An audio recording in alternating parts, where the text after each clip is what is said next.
Olá, boa noite. Os senadores acabaram de aprovar a derrubada do decreto do presidente Jair Bolsonaro que facilita porte de armas e munição. O texto que susta o decreto segue agora para a votação na Câmara dos Deputados. O decreto editado em maio concede porte de arma a 20 categorias profissionais e aumenta de 50 para 5 mil o número de munições que se pode comprar anualmente. Bolsonaro chegou a pedir aos parlamentares que não derrubassem o decreto, mas não foi atendido pelos senadores. A esmagadora maioria da população brasileira não tem, não quer e nunca vai ter uma arma para sua defesa. Mas o que se questiona é o direito de fazê-lo e o direito à sua legítima defesa. O desarmamento, senhor presidente, tirou a segurança das famílias. Mas o bandido, senhor presidente, que compra arma de forma clandestina, esse está bem armado. Nós queremos obrigar um cidadão comum civil a ter a sua arma no cofre. Quem é que vai fiscalizar isso? Quantas milhares e milhões de famílias têm crianças em casas, pessoas deficientes, e nada garante que essas armas estarão no cofre? Não é possível que um decreto possa autorizar a compra de 48 cartuchos por dia. Vai ser o maior câmbio negro de venda de cartuchos no Brasil, para alimentar as milícias e os bandidos que estão assaltando. A oposição questionou se a iniciativa do governo deveria ter sido feita por decreto e não por projeto de lei. A resposta hoje não é sobre o debate das armas, é sobre o debate da democracia, é sobre o debate desse parlamento aqui. Porque se nós aceitarmos um decreto, virão outros. E decreto por decreto, nós já conhecemos esse filme. Hoje não é simplesmente o voto de sim ou não às armas, é o voto de sim ou não à democracia e a esse parlamento. O ministro da Justiça, Sérgio Moro, deve participar amanhã de uma audiência na Comissão de Constituição e Justiça para esclarecer mensagens de celular trocadas com integrantes do Ministério Público na Operação Lava Jato, quando era o juiz responsável pelo caso. A reunião na Comissão de Constituição e Justiça está marcada para começar às 9 horas da manhã. A participação de Moro foi anunciada pelo presidente do Senado, Davi Alcolumbre, que no dia 11 leu em plenário uma carta do líder do governo, Fernando Bezerra Coelho. Na carta, Bezerra anuncia que Moro o informou da disponibilidade de prestar esclarecimentos sobre as notícias relacionadas à Operação Lava Jato. Para a audiência, os senadores argumentam que a Operação Lava Jato precisa ser preservada, mas os papéis institucionais não podem ser descumpridos com prejuízo da isenção devida por um juiz.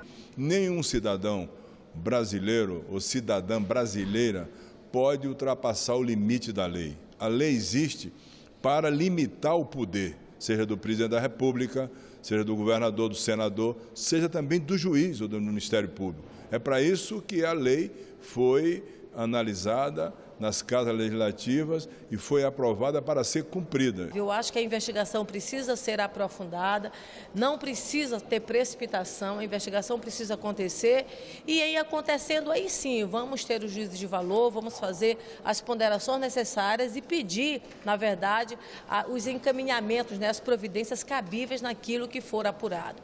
Hoje o que nós precisamos era acompanhar, sempre estar fazendo, no meu entendimento, a defesa hoje do combate à corrupção no Brasil e, naturalmente, fazendo também o princípio do respeito a essas organizações, não é? Aos operadores do direito como um todo. Se há uma certeza que nós temos, é o lado da lei que está e sempre teve o Sérgio Moro, os procuradores da Lava Jato. Então não tem a menor preocupação em relação a eles virem aqui na Comissão de Constituição e Justiça, ele, Sérgio Moro, vir aqui. Eu tenho certeza que vai ser uma grande oportunidade para amplos esclarecimentos exatamente sobre o que se passou verdadeiramente na Operação Lava Jato. E hoje, a Comissão de Constituição e Justiça do Senado aprovou o convite também ao Procurador Federal Deltan Dallagnol para que ele preste esclarecimentos sobre as trocas de mensagens com Sérgio Moro durante a Operação Lava Jato. O requerimento foi apresentado pelo senador Ângelo Coronel, do PSD da Bahia, para apurar as, abre aspas, supostas e indevida coordenação de esforços, fecha aspas, na Operação Lava Jato. A data da audiência com Dallagnol ainda não está marcada. O presidente Jair Bolsonaro sancionou ontem a medida provisória aprovada pelo Congresso no mês passado, que permite até 100% de capital estrangeiro nas empresas aéreas. Mas o presidente vetou o trecho da proposta que isentava a cobrança de bagagem com até 23 quilos nos voos domésticos. Assim, as empresas aéreas poderão voltar a cobrar pelas bagagens despachadas e os passageiros terão isenção apenas nos volumes de mão de até 10 quilos. O veto vai ser analisado pelo Congresso Nacional, mas ainda não há data para essa votação. Hoje, os senadores comentaram a decisão.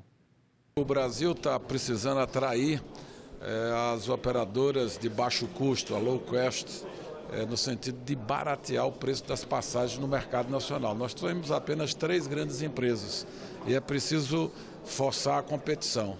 Portanto, o veto, a gratuidade é nesse sentido, é no sentido de abrir o mercado da aviação brasileira, a aviação regional, sobretudo, para outros operadores. O que o passageiro espera de nós, senadores, ele, pelo menos de minha parte, ele pode esperar.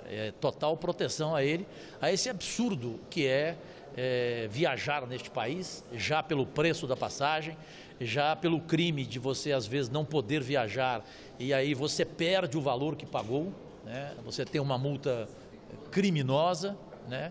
E o valor de bagagem. Então, é isso que esse Senado tem que pensar, tem que refletir na situação difícil que vive o país e na situação difícil que vive quem precisa viajar de avião. A Comissão de Assuntos Econômicos realizou nesta terça-feira um debate sobre a conjuntura econômica brasileira. Os participantes da audiência pública destacaram a falta de ação do governo para combater a crise econômica. 2015, 2016, 2017, 2018, 2019, já são 5 anos, certo? Com uma agenda muito parecida de reformas estruturais, diminuição dos direitos trabalhistas, reforma da Previdência, contenção dos gastos do Estado, privatização da infraestrutura, redução dos investimentos públicos. A agenda só vai se aprofundando conforme o tempo vai passando. E os resultados não vieram. Então, talvez não seria o momento da gente pensar em alternativas? O Estado, por sua vez, tem compromissos que estão definidos na Constituição e tem um papel anticíclico muito importante. Então, exatamente no reverso desse processo é que o Estado tem que sair à frente e, principalmente, privilegiar investimentos, seja em infraestrutura, em gastos sociais. Porque isso, além do efeito multiplicador, ou seja, o que é gerado por essa atividade, há o efeito demonstração, o que faz com que também os entes privados invistam. Tem uma certa narrativa de crise fiscal e crise política se retroalimentando. A gente incorreu em um sério perigo de entrar nessa situação. Ou seja, a crise política foi tão grave, e ainda é tão grave, eu sinto isso, que a gente não tem como fazer uma discussão para chegar a alguns acordos para sair da crise. Em parte porque é um governo de confronto, que alimenta o confronto e não vem com propostas a discutir. A dívida pública também foi assunto do debate. Todo ano nós temos a dívida, mais o juro da dívida, mais a amortização que não estamos fazendo e mais o déficit primário.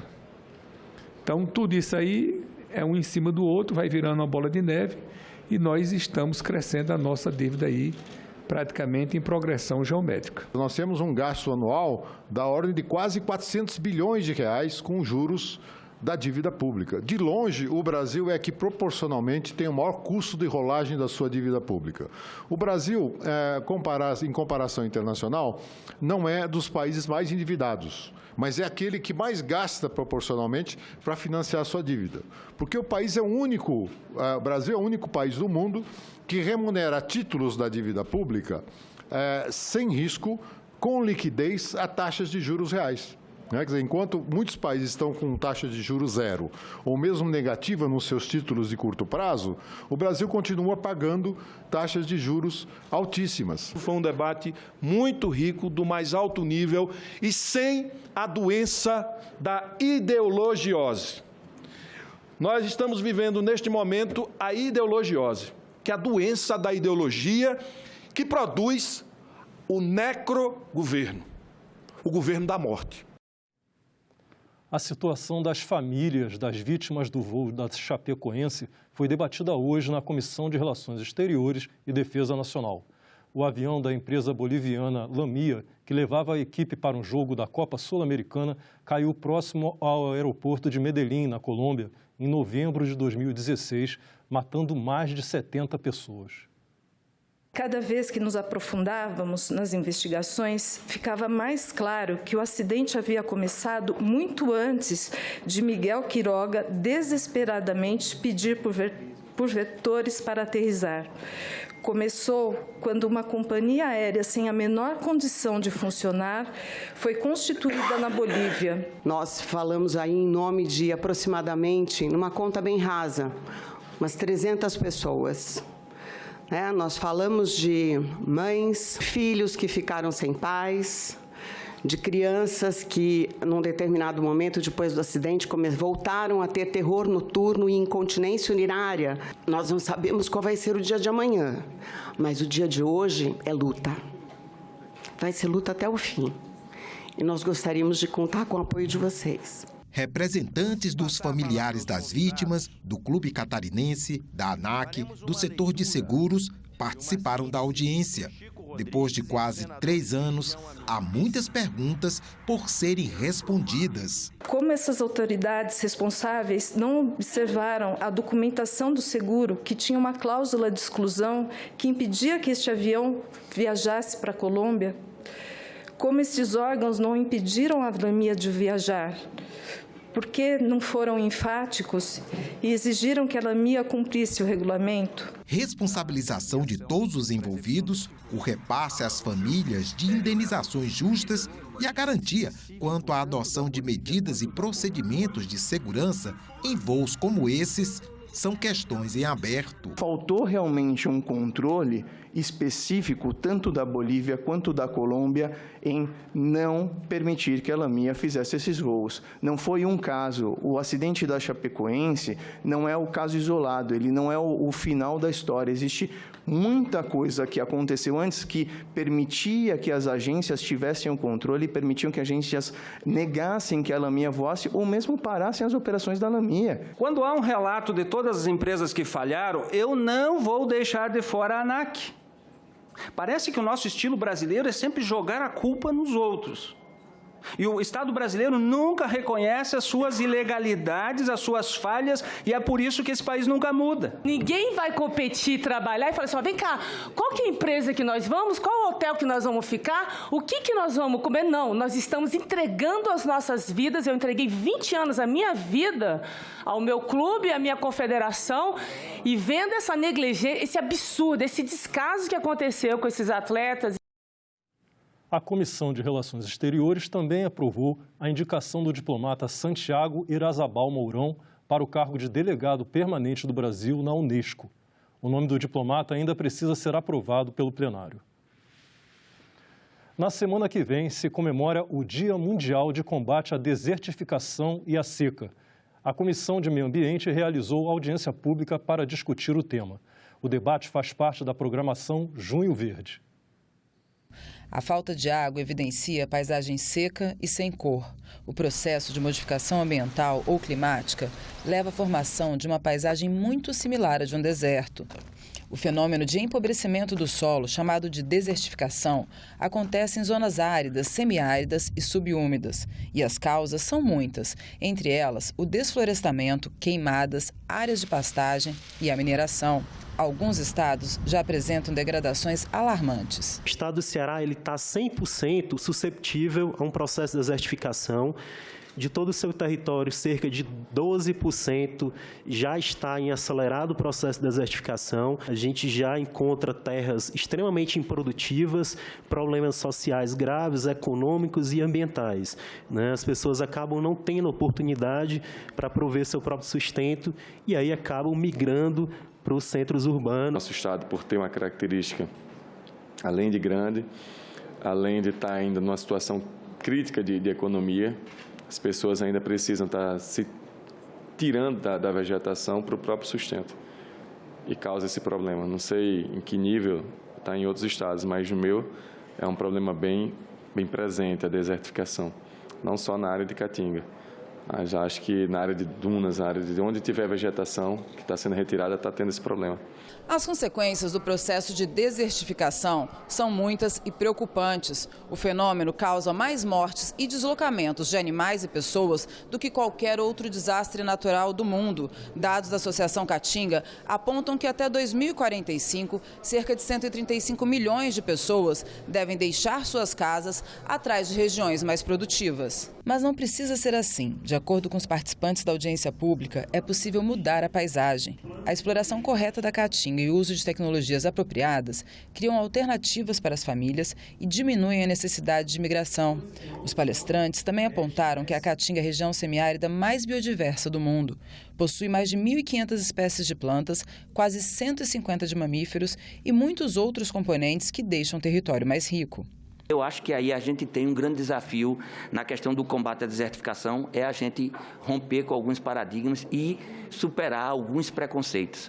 E o grande preconceito que a gente tem hoje nesse espaço semiárido, né, onde o bioma Caatinga e o Cerrado estão muito presentes, é justamente sobre o uso da biodiversidade. Eu acho que a gente precisa valorizar o papel que a biodiversidade tem na geração de renda da região e ter um olhar de uma economia verde para o semiárido. De acordo com os palestrantes, para mudar essa realidade, é necessária a criação de mais políticas públicas e leis que combatam a deterioração do meio ambiente. O resultado seria a diminuição da pobreza e de perdas de ordem econômica, social e ecológica. Eu acho que a gente tem que criar condições para que o homem do campo se fixe na sua região. Se a gente for fazer uma enquete, né, as pessoas que habitam o semiárido, eles não querem ir para os grandes centros urbanos. Eles querem ter dignidade e oportunidades no campo e, para isso, né, ações de proteção do meio ambiente, de uso sustentável, precisam ser amplamente disseminadas, né, levadas para essas comunidades rurais. A rota bioceânica irá do Porto de Santos, em São Paulo, ao porto de Antofagasta, no Chile, passando por Argentina e Paraguai.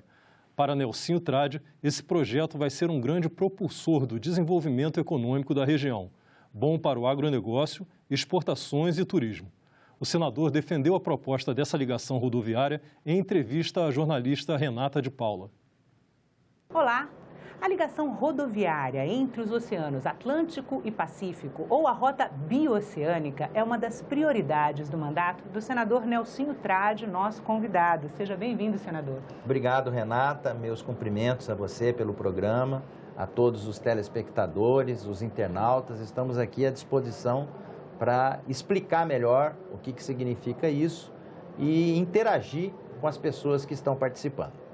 Senador, o senhor tomou posse no Parlasul, o Parlamento do Mercosul, e já levou na primeira reunião como pauta a construção do corredor rodoviário bioceânico, né? A rota de integração latino-americana. Como é que foi a receptividade da proposta? Olha, para minha surpresa agradável, foi muito positiva. Por quê?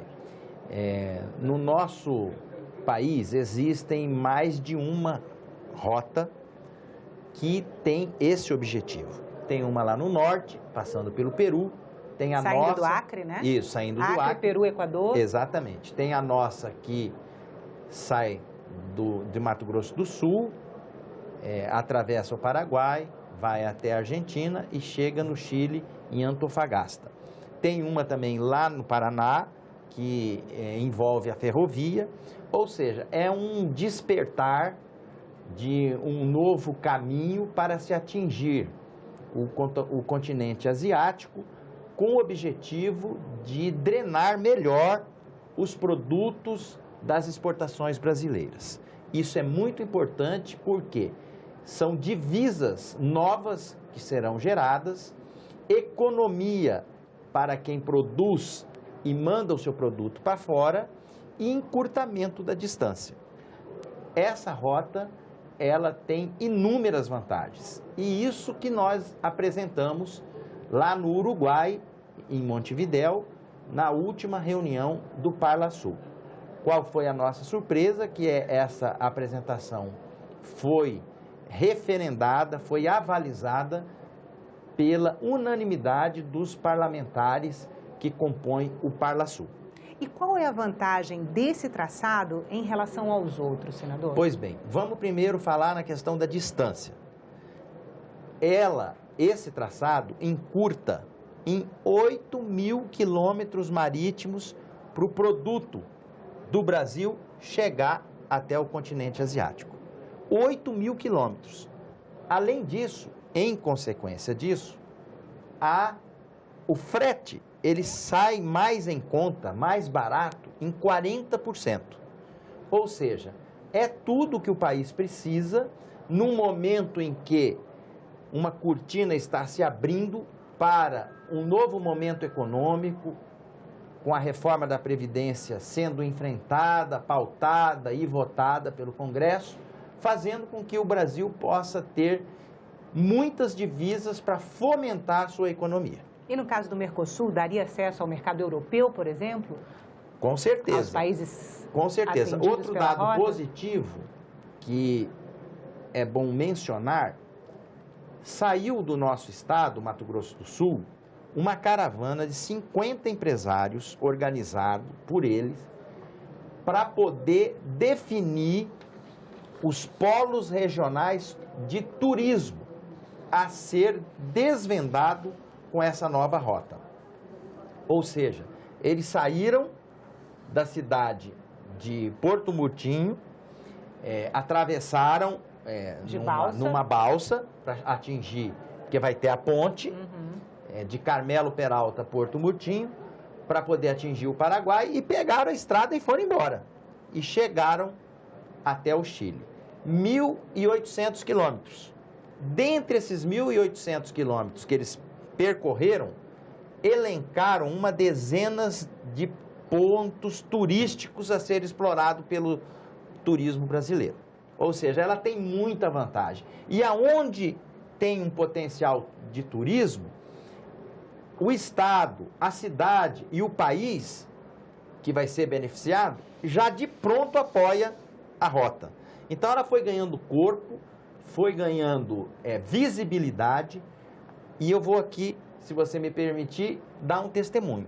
Recentemente, o presidente Bolsonaro recebeu no Itamaraty para um almoço o presidente do Paraguai. Eu estava sentado numa mesa ao lado e cheguei para ele e falei o seguinte: presidente, a rota bioceânica, que vai sair lá do Brasil, Mato Grosso do Sul, atravessar o Paraguai, o que o senhor acha desse projeto? Você sabe o que ele fez? Chamou um assessor dele, pegou o celular que deveria ser dele, abriu nas fotos e me mostrou as fotos do avanço das obras que está tendo do lado paraguaio. Ele é um entusiasta desse projeto e eu tenho a certeza que tudo isso está conspirando a favor de que esse projeto torne uma realidade no mais curto espaço de tempo. Senador, o acordo foi firmado entre os dois países, Brasil e Paraguai, em 2016. O Congresso ratificou e foi publicado no Diário Oficial em agosto do ano passado. Quais as etapas da burocracia que ainda faltam ser vencidas para a consolidação do projeto? Bom, todo projeto ele envolve o quê? Custo, investimento. Qual foi a conspiração divina que está ajudando para que isso possa dar certo? O que aconteceu? O ex-ministro Marum, através de uma atuação firme, que hoje é conselheiro da Itaipu, eu acho que ele até plantou essa semente nessa participação que ele fez lá, ele encaminhou esse projeto e o Conselho da Itaipu resolveu arcar, já aprovado no Conselho, com o custo da ponte, 75 milhões de dólares. Ou seja, é um projeto que já está com seu escopo de projeto executivo definido, pronto para poder sair do papel e ir para frente. Então, falta finalizar o projeto executivo. Burocracia de organização de licitação, de organizar os acessos que essa ponte precisa ter, as questões jurídicas que envolvem toda essa relação entre dois países. Nada mais difícil Licenciamento ambiental, tem toda essa parte ainda a ser Nada mais cumprida. difícil do que o recurso que já foi viabilizado. Esse era o ponto mais difícil, o obstáculo mais alto. Para a ponte. Para a ponte. A ponte vai ser construída com recursos Da de Itaipu, binacional. Exatamente. E, construindo essa ponte, você atravessa para o lado paraguaio. As obras no Paraguai já estão avançadas, eu vi no celular do presidente Marito, e tem muito trecho que já está pronto. E as obras do lado do Brasil? Os acessos que tem já estão todos planilhados, planejados, porque o presidente Bolsonaro, na posse do presidente da Itaipu, lá ele afirmou que esse é um projeto estratégico para o Brasil. Não só esse, mas os outros de acesso para o continente asiático. O agronegócio está vibrando com isso aí.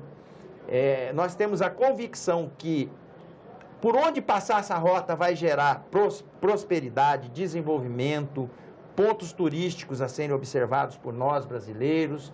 Ou seja, tem tudo para poder ser realmente um projeto prioritário para o governo brasileiro. Vai ser uma ponte estaiada, senador, é isso? O aspecto do projeto arquitetônico e executivo, ele está sendo trabalhado no sentido de ser realmente um marco, também turístico, contemplativo, como a gente tem aqui em Brasília, a ponte JK, que todo mundo vai lá e para o carro para bater foto, em função da sua beleza, em São Paulo. Então, eu estou muito confiante que tudo isso vai para frente. Nesse mês mesmo, nós vamos ter outra reunião no Parla Sul, onde formalmente esse projeto vai ser inserido como prioridade entre os integrantes do Parla Sul. Mas o conceito da ponte estaiada também é para não prejudicar a navegação no Rio Paraguai? Com certeza. É isso? A ponte é sobre o Rio Paraguai, né? Tem todo o aspecto ambiental, aquela máxima de desenvolvimento com sustentabilidade é uma máxima do projeto. O presidente Bolsonaro frisou muito isso e eu estou muito confiante que realmente vai ser um grande propulsor do desenvolvimento econômico do Brasil. Queria só que o senhor falasse sobre o que está acontecendo na cidade que vai receber essa ponte, né, que é Porto Murtinho. O que está acontecendo nessa cidade? Olha, do lado do Brasil, uma expectativa, porque é uma cidade que carece de emprego, carece de novas frentes de ações de desenvolvimento. Praticamente, essa ponte representa uma esperança de dias melhores. E eu costumo dizer que a esperança tem pressa. Ela precisa ser logo encarada e resolvida para levar o bem-estar à população. Senador, muito obrigada pela entrevista. Ficamos por aqui. Você pode rever as reportagens desta edição na nossa página na internet, senado.leg.br/tv. Muito obrigado pela sua companhia. Continue sintonizado aqui na TV Senado.